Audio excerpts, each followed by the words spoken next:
Alright, good day everybody. Well, this is a beautiful, beautiful day. Early April. And I'm out here riding in the mud and slosh and getting lost at the same time. So, I'm just south of Evanston here in Southwest Wyoming. And I think I'm in Utah right now.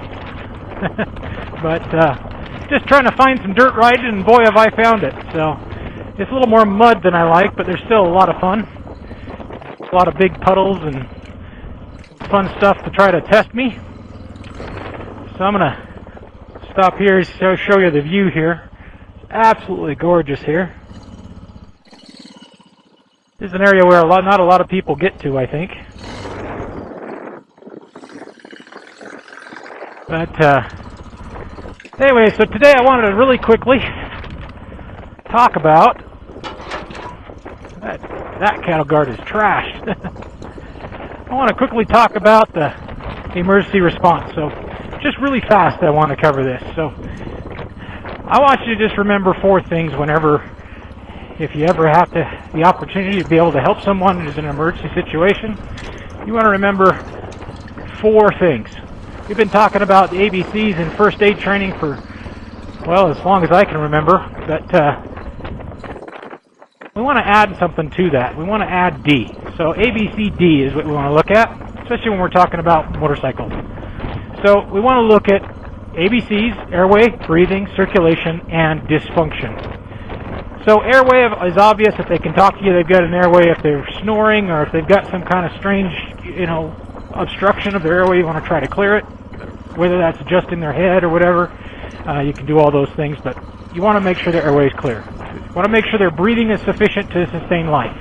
Easiest way to do that is match your breathing to theirs. So you want to stick your hand on their chest, right here above their sternum, right at the top of right below their neck, on their chest.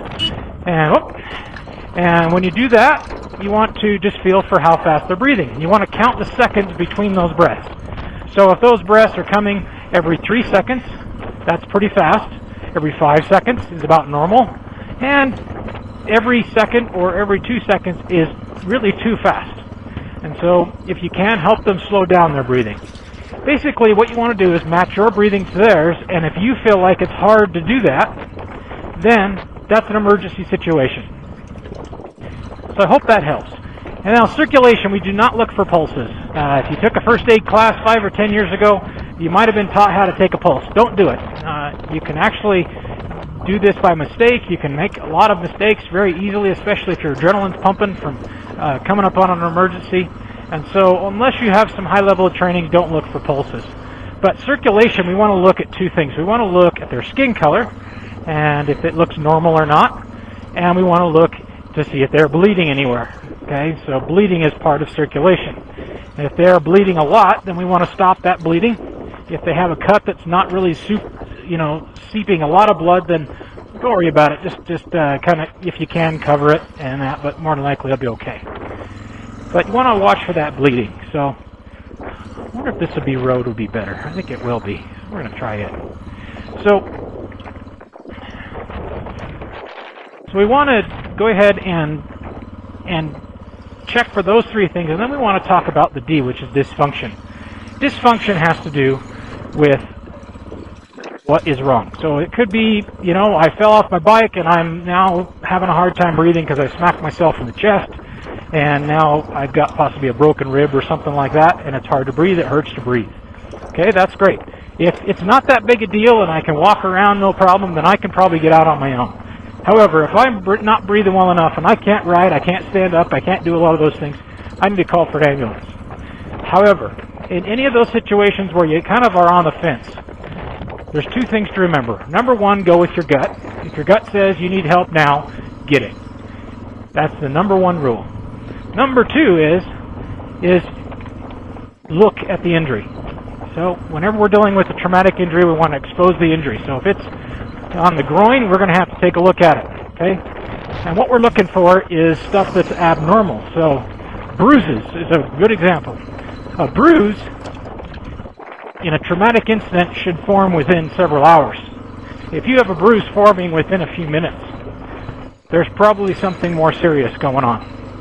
And if you have a bruise that's spreading over a short period of time, 15, 20 minutes, an hour, that is serious, and you need to get them in a helicopter, if not an ambulance. The other things you want to look, of course, is to look at the injury and make sure it's not bleeding a lot. You know, we wear a lot of gear on motorcycles, especially when it's chilly, and this gear can soak up a lot of blood. So you want to make sure you check for that blood, and you want to look at the actual injury on that person. So that's your ABCDs. You're going to look for the dysfunction. You know, and if you have a medical issue, you know, basically if they can't walk, they need an ambulance. That's all there is to it. If they can't ride well, if they're dizzy, if they're having problems with their mentation, in other words, if they're confused and having problems, they need an ambulance. So don't hesitate to call for that help. Then you're much better off getting some help than wishing you did. This is a far better road than that other one. That other one is so muddy and crappy, it was terrible. I'll show it to you here in just a second, because I think this goes back to where I was. But, so we want to make sure that we don't ever regret not calling an ambulance. That is number one. That is the most important thing about emergency response. Okay? So, the purpose of a helicopter is something that might be a little bit misunderstood. Basically, there's two reasons to call a helicopter. Number one is for access. Okay, so if you have someone who is down 10 miles from any normal road, let's say I'm right here, you could probably get an ambulance here, but it would take a long time. You know, so a helicopter is going to be far better. They can land places that ambulances can't. Well, that was far better, because I'll show you here what I went on. Can't really see it up there, but it goes to one little tiny trail in a whole lot of mud and snow. So anyway, so this is a lot better as I crash into the snowbank. So that's just something to keep in mind, is making sure that those ABCDs are being addressed whenever you come on an emergency situation, and then you have to make a decision. And the decision is, does this person need to get to a hospital now, or can they wait, and can they go under their own power, or do we need to get them out there somehow? And then, of course, if they need to get to a hospital right now, then that means that you need to get them something that can get there fast, and that might be a helicopter. So I've worked on ambulance services for quite a while, and I even get on a fire truck from time to time. And our service, as well as any helicopter service that I've talked to, I have many friends that are flight medics and nurses, and they're more than happy to be called and have to turn around or cancel that call because someone didn't need them, than to not be called when someone really needed them. Always go with your gut and call them sooner rather than later, because it's much easier to turn them away when you don't need them than to not call them and regret it later. That's the main point I want to make today, other than just showing you this amazing place, this beautiful valley here. I'm going to stop right here and show it to you, is to make sure that you're calling for an ambulance or a helicopter whenever your gut tells you to. And if you do that, you don't have to live with any kind of regrets.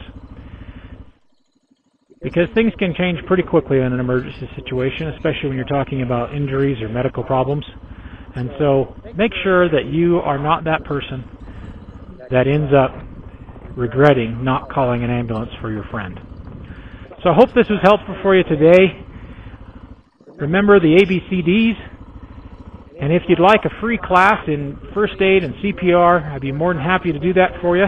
I live in Southwest Wyoming, so if you're in any reasonable distance to me, I'd be more than happy to come and do that for you. And we'll show you how to do those things, how to do CPR, first aid, and how to specifically take care of people that have crashed on a motorcycle. Please remember to like and subscribe. I hope you enjoyed this video, and we'll see you on the trail.